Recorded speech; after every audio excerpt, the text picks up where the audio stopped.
Daniel Defoe, Robinson Crusoe, Part 17.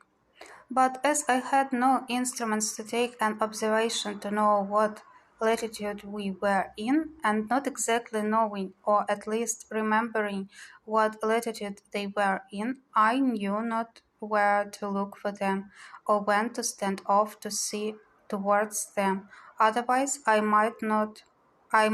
now easily have found some of these islands, but my hope was that if I stood along this coast till I came to that part where the English traded, I should find some of their vessels upon the usual design of trade that would relieve and take us in. By the best of my calculation, that place where I now was must be that country which, lying between the Emperor of Morocco's dominions and the Negroes, lies waste and uninhabited except by wild beasts, the Negroes having abandoned it and gone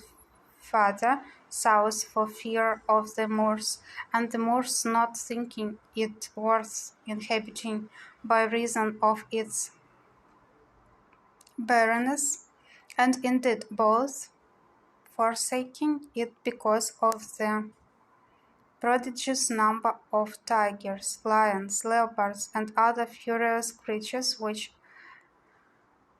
harbor there, so that the Moors use it for their hunting only, where they go like an army, 2 or 3 thousand men at a time, and indeed for near 100 miles together. Upon this coast we saw nothing but a waste inhabited country by day, and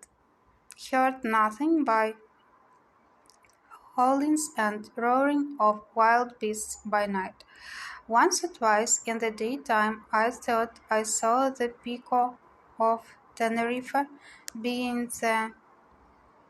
high top of the mountain Tenerife in the Canaries, and had a great mind to venture out in hopes of reaching thither, but having tried twice, I was forced in again by contrary winds, the sea also going too high for my little vessel, so I resolved to pursue my first design and keep along the shore. Several times I was obliged to land for fresh water after we had left this place, and once in particular, being early in morning, we came to an anchor under a little point of land, which was pretty high, and the tide beginning to flow, we lay still to go further in. Xury, whose eyes were more about him than it seems mine were, calls softly to me and tells me that we had best go rather off the shore.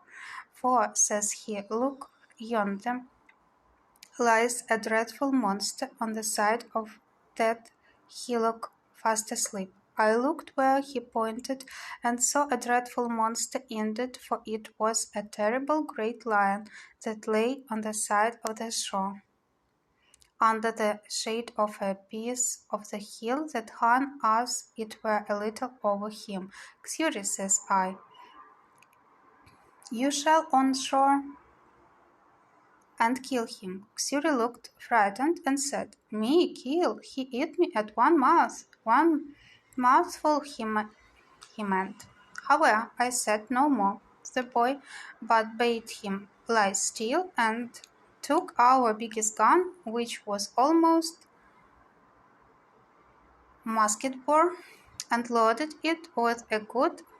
charge of powder and with 2 slugs, and laid it down.